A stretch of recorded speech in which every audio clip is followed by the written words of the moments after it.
Guys, j'espère que vous allez bien. On va parler des influenceurs anglophones. Je sais que vous êtes contents d'en parler un peu. Donc, ici, on va parler de Wendy Osefo. Le grand titre dans les articles vraiment de presse, c'est un petit peu mesquin pour elle. Ils ont mis Wendy Osefo arrêtée pour fraude. Quand l'image vaut plus que la vérité, en vrai. Donc, ils ont pris cette image-là et puis ils sont allés sur ça. Et on va regarder un petit peu le tout. Wendy Osefo, c'est qui? C'est une star de Real Housewives of Potomac. Donc, une star de télé-réalité. Et elle est aussi professeure d'université. Elle a été arrêtée pour fraude. C'est ça les grands titres disent. Après avoir été vue portant sa bague d'anniversaire. Et puis, on la voit porter une bague d'anniversaire. Et supposément, c'est celle-là même qu'elle et son mari Eddie avaient signalé comme volée. Parce qu'ils avaient signalé qu'on avait volé une bague. Et puis là, on la voit à son anniversaire porter cette bague, avoir une bague dans son doigt. Mais avant de juger, rappelons-le, toute personne est innocente jusqu'à preuve du contraire. OK? Peut-être s'agit-il d'une autre bague, de malentendu ou d'une pièce confondue. Mais ce qui est sûr, c'est que cette affaire soulève encore une fois la question du rapport entre l'image, luxe et moralité dans le monde de l'influence. Et on va regarder ça ensemble. It's about everything chez la Doha, guys.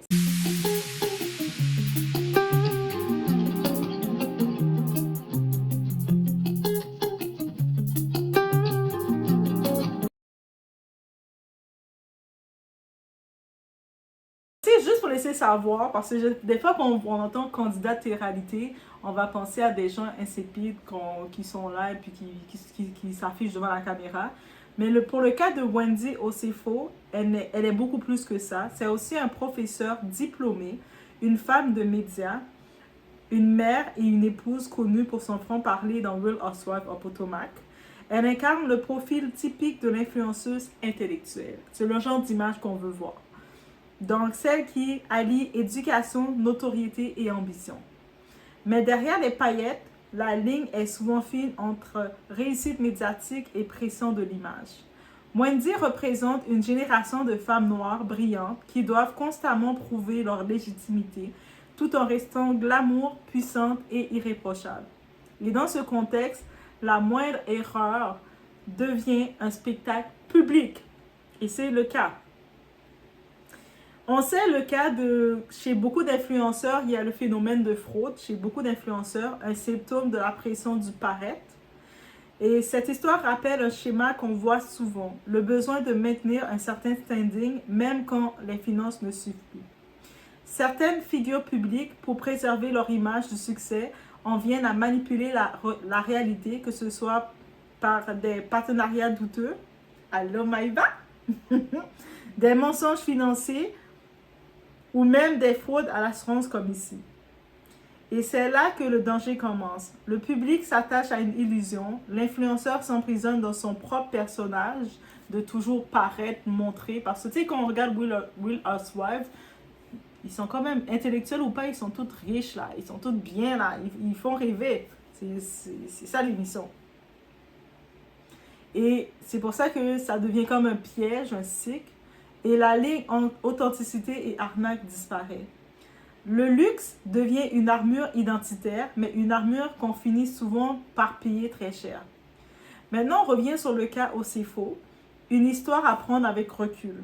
Les médias ont sauté sur l'affaire, des titres comme Fraud Arrest, comme arrestation de fraude, en gros là, tout ça, qui circulent partout. Donc, c'est déjà en train de l'achever comme ça. Mais aucune condamnation n'a encore été prononcée sur ça. Il n'y a pas de condamnation, guys. Donc, la police soupçonne que le couple aurait déclaré une bague volée pour obtenir une compensation. C'est des soupçons. Donc, avant qu'on renvoie Wendy, la porter publiquement. Mais là encore, il faut de la prudence. Tu sais, déjà, on peut savoir, elle a déclaré que c'est un bijou de valeur, a été volé. Mais c'est possible, un bijou là, ça peut être remplacé. C'est possible qu'elle a de l'argent, là, ils sont pas affamés, ils ont de l'argent. C'est possible tout de suite, ils ont fini de déclarer leur bijou volé parce que le bijou était dans leurs assurances. Donc, ils déclarent que ça a été volé. Et c'est possible qu'ils se sont achetés un autre bijou. C'est aussi possible. Et puis, c'est possible aussi, la ressemblance ne prouve rien. C'est possible qu'elle a quand même une boîte de bijoux. Je pense pas qu'elle a juste elle avait une seule bague, un seul bijou. Elle n'est pas comme doigt. Elle a plein de bijoux. Je suis certaine qu'elle a pu remplir son doigt d'un autre bijou en attendant aussi. On ne sait pas si c'était un bijou de remplacement qu'elle a. Et parfois, la vérité est bien plus complète que ce que les tabloïds racontent sur tout ça. Mais les titres sont pressés carrément de la mettre comme si elle avait été accusée, il y avait un dossier contre elle, mais il n'y a pas de dossier. Réflexion, l'image, la tentation et la responsabilité. Cette affaire soulève un vrai sujet. Pourquoi certains influenceurs risquent leur carrière pour maintenir une apparence? Et ça, c'est une vraie question. Que ce soit, récemment, je pense au cas de Saweetie, la rappeuse, qui finalement, elle est une yacht party, mais elle, c'est pas de sa faute. C'est son amie, son ancienne bookeuse, son ancienne madame qui l'a exposée. Ben, je dis que c'est pas de sa faute. Non, c'est pas elle qui s'est exposée, mais elle nous a montré pendant des années un certain mode de vie que finalement, on se rend compte que ce mode de vie, elle l'a eu en faisant le plus vieux métier du monde. Donc, et beaucoup nous vendent du rêve. On a récemment en France, Maïva Guénam, qui a 1 an de sursis en prison pour arnaque, fraude douteuse. Mais ils le font beaucoup, là. En vrai, la culture du numérique, la valeur d'une personne semble liée à ce qu'elle montre, pas à ce qu'elle est. Donc, le monde se fie à ce que tu montres. Le nombre de followers que tu as va déterminer si tu es bonne ou pas, ou si tu es censé ou pas. C'est comme, on va dire, ah, mais plus tu as des followers, tu es censé être censé. Mais c'est tellement pas ça, la vie. Au-delà de la vie, c'est pas tes followers qui te back up, là. Bref, mais ça, c'est mon opinion. Ça ne détermine pas ta valeur. Donc, que ce soit un sac, une bague et une voiture deviennent des symboles de validation maintenant. Et dans la quête de toujours plus, beaucoup oublient la base, l'intégrité. Parce qu'ils sont tellement associés à avoir pour être dans la norme. Le problème, ce n'est pas le luxe. D'aimer le luxe, d'avoir du luxe, c'est pas un problème. C'est comment on se l'approprie. C'est de vivre dans le film qu'on ne peut plus financer. Tu sais, quand tu vis de paraître, ils le font là, vivre dans le paraître pour montrer une certaine image que c'est pas ça du tout. Tu vas arriver dans un restaurant très chic, et puis dans un restaurant très chic, tu vas prendre des photos, tu vas prendre des beaux clichés, mais en vrai, soit tu as été payé par un monsieur ou par quelqu'un pour venir passer la nuit avec lui, le temps de ce service, tu prends une photo pour faire rêver, mais c'est des faux rêves que tu vends aussi, tu peux pas te le financer de base.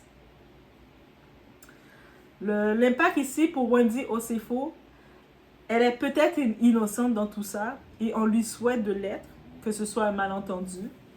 Mais son histoire est une leçon universelle, celle de ne jamais laisser la pression de paraître effacer la paix d'esprit.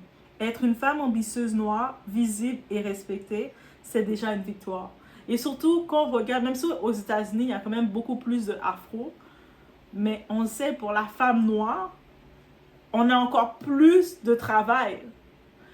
On le sait, la réalité. Les hommes, ils peuvent un peu plus, l'homme noir peut plus passer que nous. La femme noire, on est dernier, là. On doit toujours faire plus d'efforts, on doit toujours faire plus attention. Et on est jugé, pas juste par ailleurs, par l'étranger. On est jugé par les hommes noirs aussi. Eux autres, ils vont prendre plaisir de nous mettre en avant en faute pour se moquer de nous. Ils sont les pires. L'homme noir n'est pas notre allié, là. Ils sont pas nos alliés, guys. Donc, parce que dans ce monde d'apparence, le vrai luxe, c'est d'avoir une réputation propre. Et la réputation, tu sais, c'est comme, ça manque pas grand-chose pour que ça passe. Quelqu'un peut changer le titre, la narration. Tu sais, on la voit à son anniversaire avec une bague. Le monde a tout de suite mis dans le point. Ils ont zoomé, ils ont dit, ah, elle a arnaqué le système. Elle a dit qu'elle avait perdu sa bague. Mais personne n'a dit, mais ça peut... Elle a quand même l'argent. Elle est quand même un professeur de carrière. Elle a de l'argent dans son compte en banque. C'est possible qu'elle a voulu s'acheter une bague et c'est possible qu'on la regarde aussi, Wendy, elle a l'air d'une femme très coquette. Je pense qu'elle n'a pas juste une bague dans sa boîte à bijoux, là. Peut-être ça aurait été le cas de Doua qui n'aime pas trop les bijoux parce que je perds toujours mes bijoux. Ça aurait été une autre chose, mais elle a l'air quand même d'avoir sa petite boîte à bijoux bien garnie, donc je me dis, les titres sont allés fort là, comme ils l'attendaient. C'est comme si c'est une chose à savoir, surtout quand tu es une femme noire dans le système qu'on est. On t'attend encore plus durement qu'une femme avec des cheveux blonds et des yeux bleus. Ça, c'est la réalité. Quand on regarde du côté francophone, c'est la même chose. Aya peut faire avoir un petit écart, le monde vont faire des blogs pour l'insulter, pour la traiter de toutes les façons. Et puis on va voir, je sais pas trop qui. Je suis en train de chercher un nom d'une blonde aux yeux bleus. Bref, on va dire Laurie. Laurie, la chanteuse Laurie, ouais, elle est blonde aux yeux bleus. Elle ferait quelque chose aussi similaire. Ah, mais tu sais, c'est comme parce que... Et c'est comme, ça va passer. Ça va passer.